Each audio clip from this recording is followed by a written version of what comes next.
박대한 선생님과 김남동 선생님이 질문하신 걸 제가 들었습니다만 제가 두 분께 여쭤봐야 될 입장인데 제가 두 분의 질문에 요약하라고 답변을 드리겠습니다. 사실 그 두 분이 주신 질문이 하나는 지금 당장의 문제를 해결하는 데 있어서 또 하나는 이 장기적인 한반도 문제를 해결하는 데 가장 중요한 문제가 아닐까라는 조심스러운 말씀을 드리고 싶고요. 둘 다 어려운 문제지만은 상대적으로 가치 판단의 개입이 적은 문제부터 답변을 드리겠습니다. 국자회담 어떻게 복귀하느냐, 미국과 북한 입장을 어떻게 이렇게 결합시키느냐. 아주 사안적으로 말씀을 드리면은 핵실험한 거 비난하면은 작년에 시리아 핵핵설 가지고 북한이 부정도 긍정도 안 한 것처럼 핵실험한 거 우리가 비난하면은 좋다 싫다는 얘기도 안 하면 되는 거고요. ICBM 쏘기로 예고한 거 안 쓰면 되는 거고요. HEU 하고 있다라고 스스로 공표한 거 그거 기술적으로 굉장히 판단하기 어려운 문제니까 UEP라고 우리가 이해하면 되는 거고요. 로켓 실험은 그냥 지금처럼 중성적으로 가면 됩니다. 그러면 올해 벌어진 사건들은 일단 다 희석이 되는 겁니다. 근데 이 문제는 북한이 스스로 굉장히 입장이다 정상들이 언급을 안 했지만 여전히 국무장관 힐러리 장관은 육자회담 이용하다고 살짝 강조를 하고 있으니까요. 북한이 계속 안 들어오겠다 그러는 거는 아까도 제가 말씀드린 처음에 발표의 모두에 말씀드렸던 지금의 위기가 가장 큰 특징은 최근 한 17, 18년 사이에 누군가 완충 역할을 했는데 지금 아무도 완충 역할을 안 한다는 것이죠. 남북미 모두 위기를 고조시켜야 한다는 것이죠. 근데 북한은 노무현 정부 때에는 한국이 북미 사이의 중재자 역할도 좀 해주고 북한 편을 좀 들어줄 때도 있고 미국 편을 들어줄 때도 있고 이랬는데 지금 구도에서 입장회담 들어가봤자 혼자서 외톨이라는 것이죠. 한국의 입장은 굉장히 원하는 미국의 입장이고 이런 거에 대해서 북한이 굉장히 불만이 큰 건데 그렇다면 전략적 차원에서의 한국 정부의 추후의 입장회담이 열린다면 입장의 변화 이런 게 좀 필요한 것 같고요.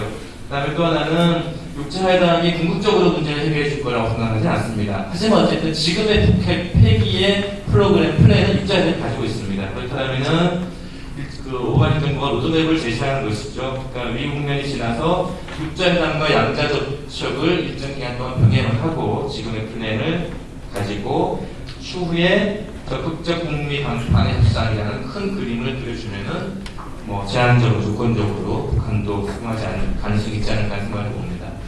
또 하나의 질문은 9.19에서 평화체제 수립과 북핵 문제가 대응하는 거 이렇게 되어 있는데 평화체제 문제에 대한 언급이나 노력 없이 핵 문제와 관련된 하는 거는 불공평한 거 아니냐, 약속 위반 아니냐라는 말씀인데 맞는 말씀입니다. 근데 이거는 굉장히 정치적인 판단이 요구하는 건데 제가 감히 말씀드리지만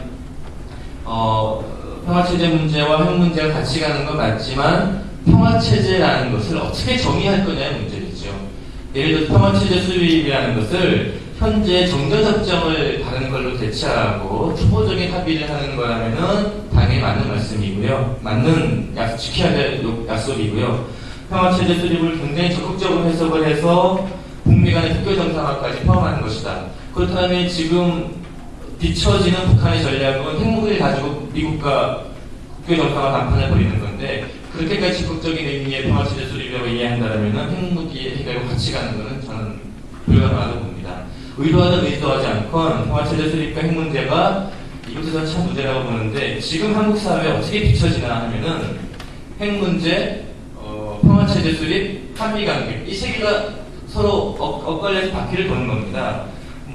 다들 너무 쓰실 표현이라 죄송하지만은 보수주의자들은 한미관계 잘 해가지고 핵 문제 풀고 그 동의받아서 그 추동력 가지고 평화체제 가자 이렇게 보는 거고요.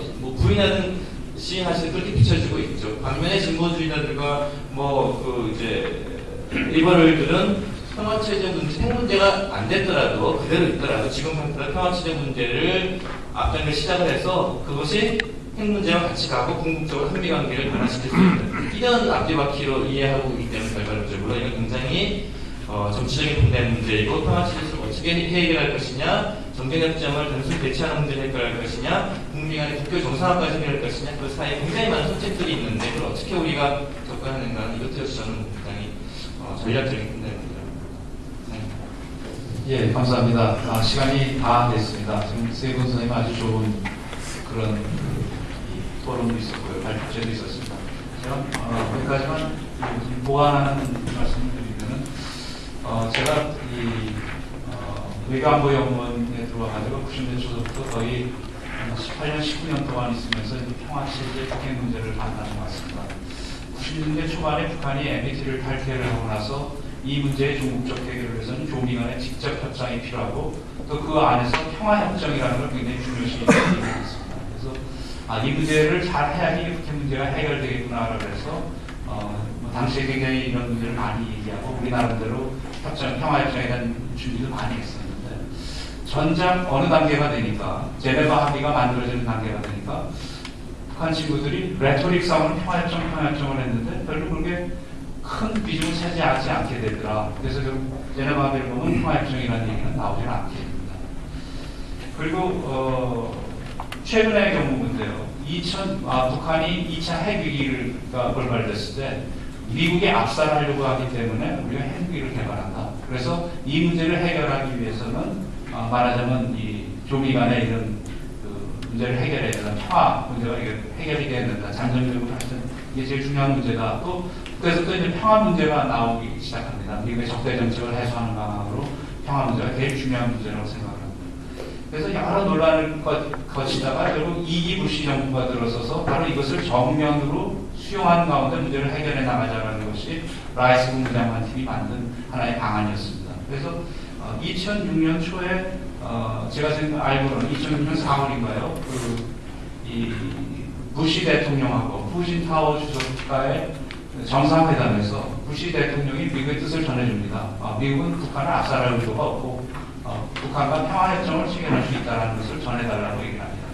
이 얘기를 들은 푸신타오 주석은 굉장히 기뻐가지고 방마선을 특사로 해서 평양으로 보냅니다. 그런데 김정일 위원장은 그 얘기에 굉장히 시큰둥하고 석 달 뒤에 미사일을 쐈고 그 석 달 뒤에 핵실험을 했습니다. 그러니까 우리가 생각하는 그 평화협정이라는 것이 이 핵 문제를 해결해 나가는 얼마만큼 힘을 발휘할 수 있는 정가의 고도인지에 대해서는 좀 이론뿐만 아니라 현실적 측면에서 실제적 측면에 있어서도 분석이 우리 학계한테 굉장히 필요한 시점이 아닌가라는 생각이 듭니다.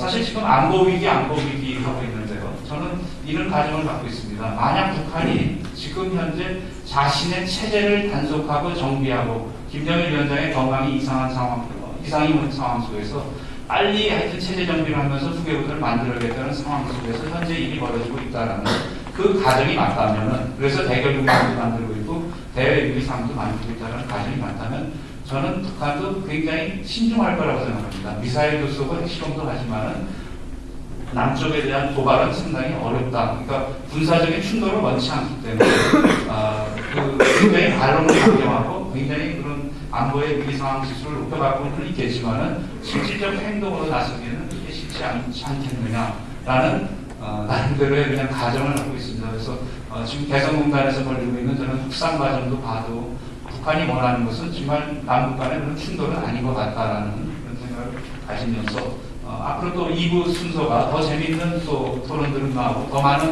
의견들이 나올 것으로 생각합니다. 그래서 저희는 또 1차적인 임무를 마치고 이 자리에서 물러가도록 하겠습니다. 감사합니다.